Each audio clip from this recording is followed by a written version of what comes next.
Dear viewers, welcome back. This video explains conformity assessment procedures which high-risk AIs must undergo. Let's take a closer look at this essential piece of the AI Act's framework. A conformity assessment is a process meant to ensure that high-risk systems meet the material requirements of the AI Act. Conformity assessments, as imposed by the AI Act, are not a new phenomenon. It's already well known in certain sectors, for instance regarding medical devices, vehicles, radio equipment, toys or machinery. Two different types of conformity assessment procedures are established in the AI Act. First, a procedure based on internal control, so a control conducted by the provider itself. And second, a procedure based on external control, so conducted by an independent entity known as a notified body.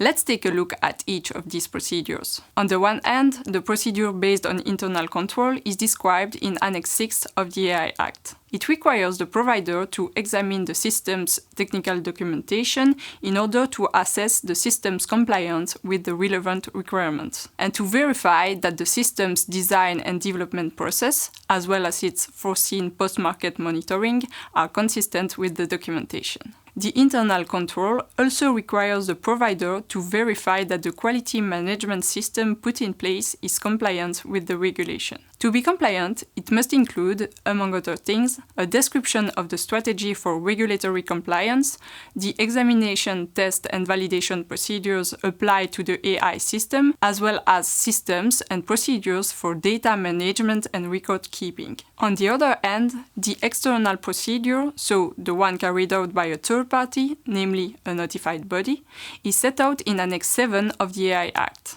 Similarly to the procedure based on internal control, it consists of an assessment of the quality management system and a control of the technical documentation. Additionally, the external procedure includes surveillance of the approved quality management system through periodic audits. The type of assessment to be performed depends on the type of high-risk AI system involved and on the implementation or not of harmonized standards or common specifications. Let's start by explaining what these terms mean. Harmonized standards are developed by European standardization organizations, so CEN, CENELEC or ETSI, at the request of the Commission for the application of an EU harmonization legislation.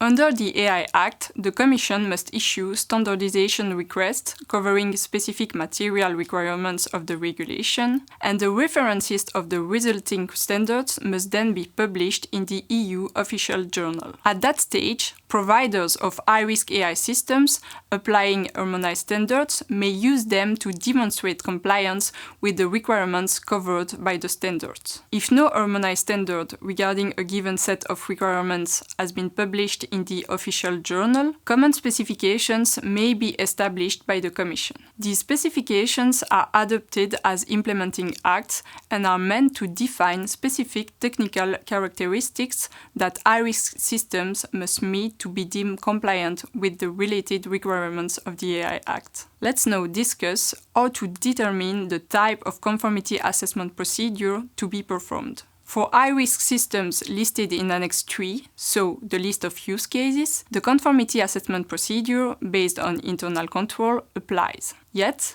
for biometric systems, exceptions exist. For these systems, if the provider applies relevant harmonized standards or common specifications, it can choose the type of conformity assessment to perform. If no such standard or specification is applied, the assessment must be conducted by a notified body. For high-risk systems qualifying as such based on the sectoral acts listed in Section A of Annex 1, for instance the directives on machinery and on the safety of toys, the type of assessment to be conducted is an external one, as imposed under these acts. Indeed, AI systems covered by sectoral legislation under Annex 1, Section A are only high risk if required to undergo a third-party conformity assessment. On top of the assessment of the material requirements imposed by the sectoral act, the conformity assessment must include a complete evaluation of the requirements imposed by the AI Act. Though, some legal acts listed in Annex 1 allow for opting out of a third-party conformity assessment. If this option is available,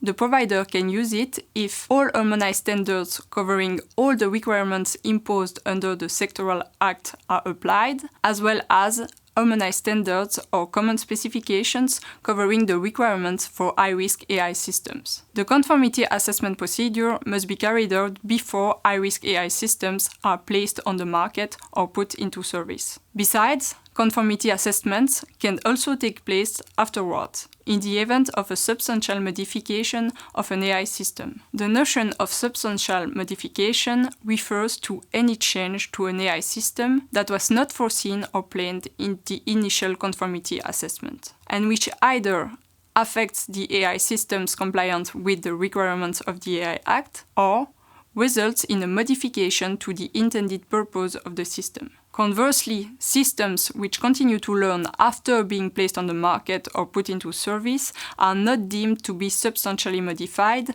provided these changes have been foreseen in the initial conformity assessment and are part of the technical documentation. In exceptional situations, high-risk AI systems may be placed on the market or put into service without a conformity assessment to ensure public security or to protect life and health, the environment, or key industrial and infrastructural assets. In principle, doing so requires the authorization of the competent market surveillance authority. That authorization may be granted only if the authority concludes that the system seems to comply with the requirements of the regulation, and for a limited period during which a conformity assessment procedure must be performed. By way of exception, in urgent situations involving exceptional public security reasons or a serious and imminent threat to life or physical safety, law enforcement or civil protection authorities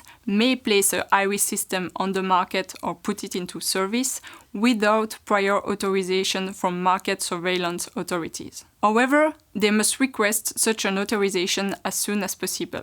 If this authorization is refused, the system's use must be immediately stopped and all its outputs must be discarded. However, these derogations to the assessment of conformity prior to placing any risky AI system on the market do not apply to high-risk AI systems covered by the sectoral acts listed in Annex 1, Section A. For these systems, the sole derogations that are applicable are those provided in the relevant legal acts. For example, in the Medical Devices Regulation, derogations may be authorized by a competent authority if the use of the medical device is in the interest of public health or patient safety or health.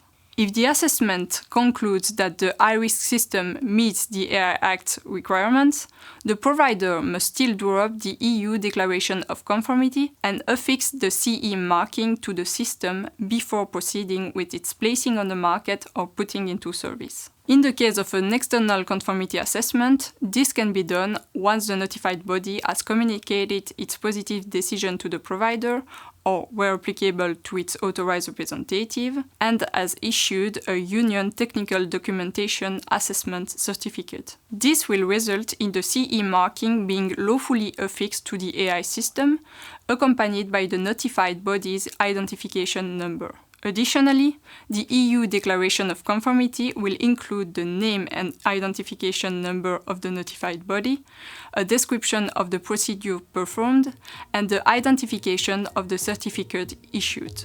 That's it for conformity assessment procedures. Thanks for watching and stay tuned!